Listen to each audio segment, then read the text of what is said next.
Hoje nós estamos falando aqui sobre o crescimento pequeno do PIB, mas alardeado como se fosse assim o aniversário de 15 anos da República.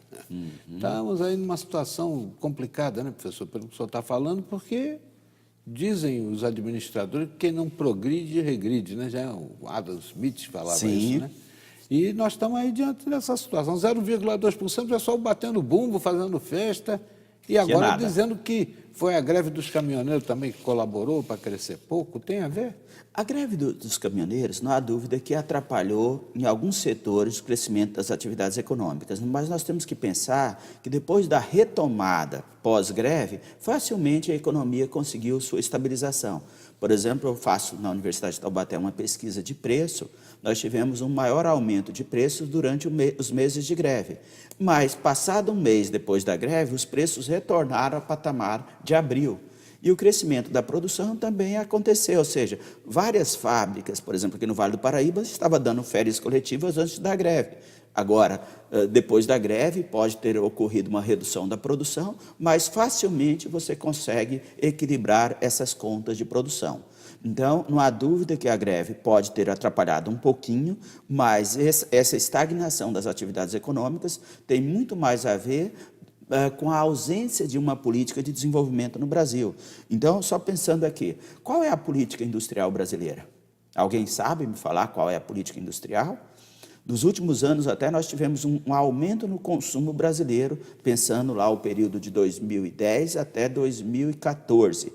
Mas esse crescimento do consumo foi acompanhado por um forte crescimento das importações. Depois disso, nós tivemos uma retração do consumo, mas as importações continuaram. Então, há uma redução na nossa capacidade produtiva por falta de uma política industrial. Juros. O Brasil tem o segundo ou terceiro, dependendo da estatística feita, taxa de juros mais elevada do mundo, entre os países com certo grau de desenvolvimento. Então, enquanto as taxas de juros continuarem altas no Brasil, qual o segmento que vai crescer? O segmento ligado ao mercado financeiro, porque juros, quem ganha juros, sobretudo, são os bancos.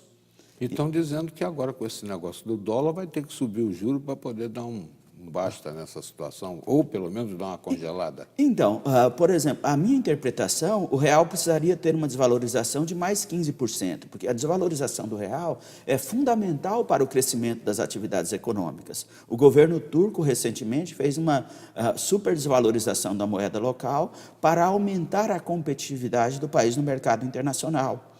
Então, é claro que a política de desvalorização da moeda ela é fundamental. O governo Obama fez isso nos Estados Unidos. O governo chinês trabalha com frequência com política de moeda desvalorizada. Então, o governo brasileiro fica muito preocupado com isso, quando ele deveria se preocupar com outras coisas, como a política industrial e, sobretudo, política de juros. Que o problema é, se o real brasileiro fica desvalorizado, produto importado vai ficar mais caro. Isso abre espaço para uma produção nacional. É claro que os produtos estrangeiros mais caros podem também dificultar a inflação no mercado doméstico brasileiro. Mas o grande problema hoje não é a inflação, e sim o grande problema brasileiro hoje é a redução dessa produção, que foi identificado nesse crescimento pífio do PIB e, sobretudo, o grande problema é o desemprego elevado no país. Então, para combater esse desemprego, nós precisamos aumentar a produção nacional. E a desvalorização da moeda ajuda no crescimento da produção doméstica. Por enquanto, a retomada do crescimento está muito lenta. Está muito lento e não há perspectiva de retomada disso para o ano de 2018. Então, o governo Temer está naquela história de final de feira, né? Ou seja, praticamente nada é feito, não há aprovação do Congresso Nacional em qualquer medida proposta pelo governo, ainda bem, porque as medidas propostas pelo governo atual também não ajudam no crescimento das atividades econômicas. E aí nós temos que pensar isso que é importante agora, nessa discussão de eleição presidencial. Quem são os candidatos a presidente da República que têm proposta, de fato, que incentiva o setor produtivo e não o setor financeiro? Porque o setor produtivo é aquele que contribui para o crescimento das atividades econômicas. E o país precisa, de fato, resolver o problema dos juros, senão a economia não cresce. Se é muito mais negócio aplicar no mercado financeiro do que aplicar no setor produtivo, e os consumidores não têm possibilidade de fazer compras parceladas porque a taxa de juros é muito alta, a inadimplência também só tende a crescer com a redução da renda, então nós precisamos pensar em políticas que promovam o crescimento da renda e não especificamente dos juros. E o discurso daqueles que defendem essa política de juros no Brasil é que o mercado que define taxa de juros no país.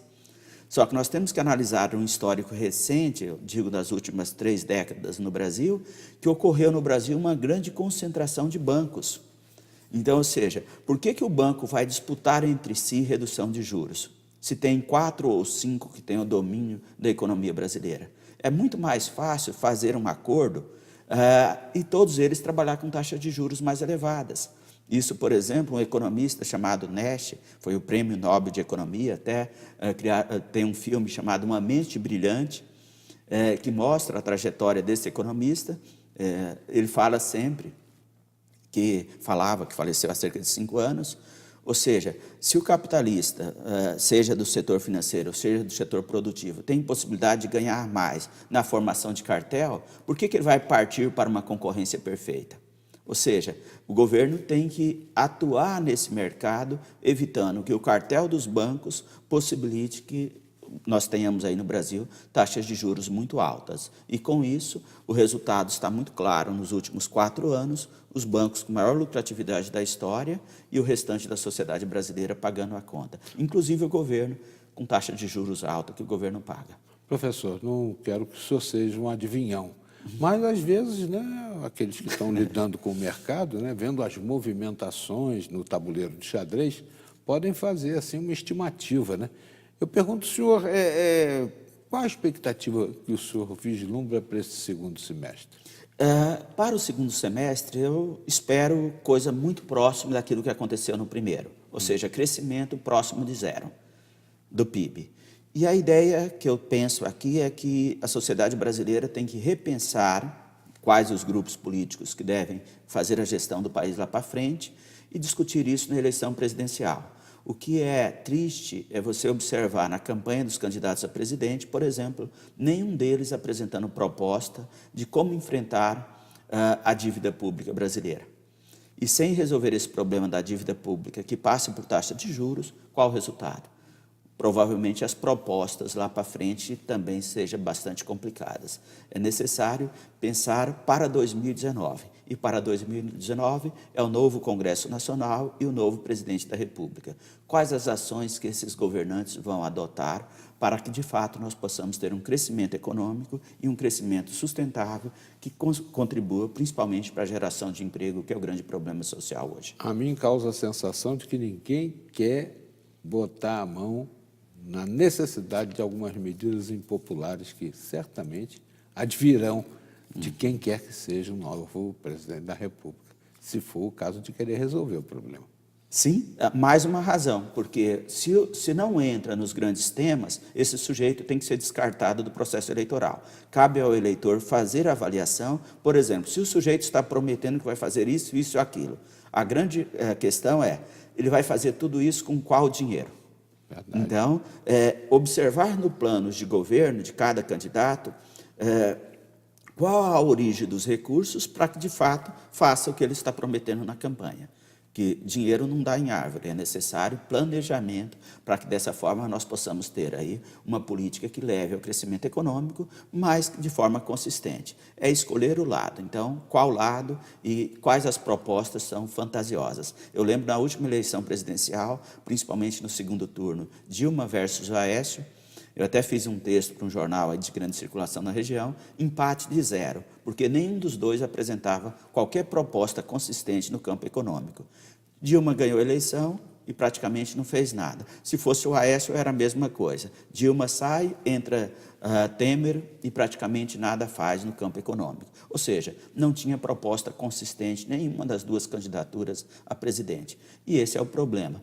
É diferente, por exemplo, da campanha eleitoral americana, que cada sujeito está, não só americana, mas na Europa também, faz a proposta de acordo com o dinheiro que tem.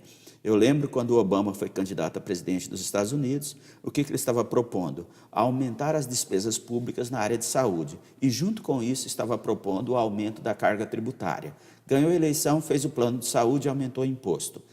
Na outra eleição, o partido dele, o Democrata, perdeu porque apareceu um concorrente que estava prometendo reduzir imposto e acabar com o plano de saúde. E acabou mesmo. E acabou mesmo com o plano de saúde. Professor, quero agradecer a presença do professor Edson Trajano, né, falando, avaliando essa questão aí do PIB, né, que muita gente toca bumbo, festeja, mas acho que realmente não mudou o perfil da situação brasileira.